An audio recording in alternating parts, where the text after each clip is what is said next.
Hi, ಈಗ beetroot ಪಲ್ಯ ready ಮಾಡ್ತಾಯಿದ್ದೀನಿ.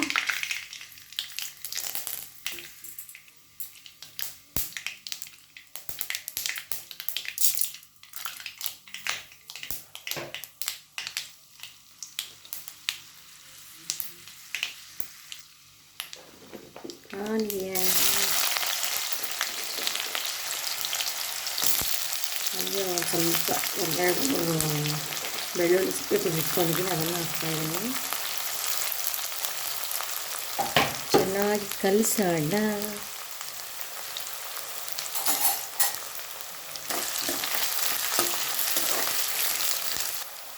ಹಾಗೆ ಮೆಣಸಿನ್ಕಾಯಿ ಹಾಕ್ತಾಯಿದ್ದೀನಿ.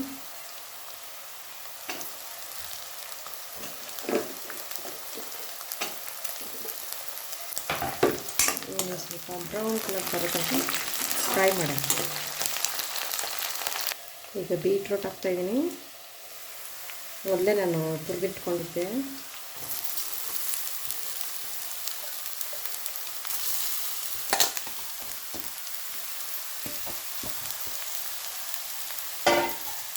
ಈಗ ಉಪ್ಪು ಆ್ಯಡ್ ಮಾಡ್ತಾಯಿದ್ದೀನಿ.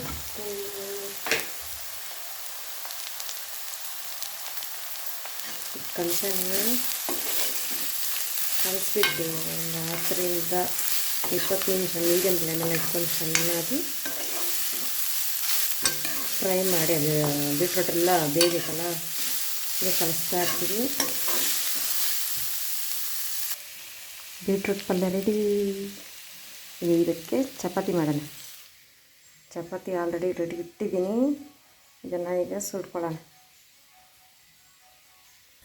ಚಪಾತಿ ಟ್ರಯಾಂಗಲ್ ಶೇಪ್ ಇರುತ್ತೆ ನನ್ನ ಚಪಾತಿ. ಈಗ ಸ್ವಲ್ಪ ಆಯಿಲ್ ಹಾಕೋಣ.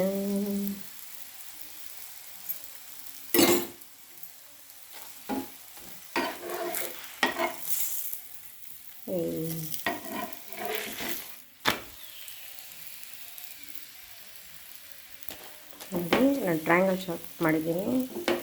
ಎಷ್ಟು ಸ್ಮೂತಾಗಿ ಸಾಫ್ಟಾಗಿದೆ.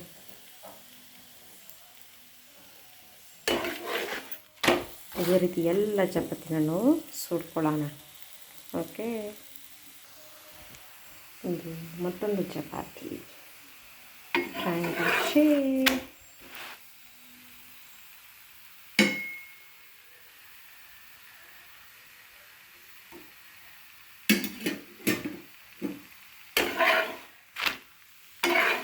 ರೆಡಿಗಿದೆ. ಇದನ್ನು ತೆಗೆದುಬಿಡ್ತೀನಿ. ಚಪಾತಿನೂ ರೆಡಿ ಇದೆ. ಹಾಟ್ ಬಾಕ್ಸಲ್ಲಿ ಇಟ್ಟಿದ್ದೀನಿ. ನಾನು ಚಪಾತಿ ಸುಟ್ಬಿಟ್ಟೆಲ್ಲ ಹಾಟ್ ಬಾಕ್ಸಲ್ಲಿ ಹಾಕ್ತೀನಿ, ಯಾಕಂದರೆ ಮೆತ್ತಗಿರುತ್ತೆ ಮತ್ತು ಬಿಸಿ ಬಿಸಿಯಾಗಿರುತ್ತೆ. ಇದನ್ನು ಪ್ಲೇಟ್ಗೆ ಹಾಕ್ಕೊಳ್ಳೋಣ. ಚಪಾತಿ ಬೀಟ್ರೂಟ್ ಪಲ್ಯ ರೆಡಿ ಆಯಿತು. ಎರಡು ಕಾಂಬಿನೇಷನ್ ಹೇಗಿದೆ ಅಂತ ಕಾಮೆಂಟ್ ಮುಖಾಂತರ ತಿಳಿಸಿ.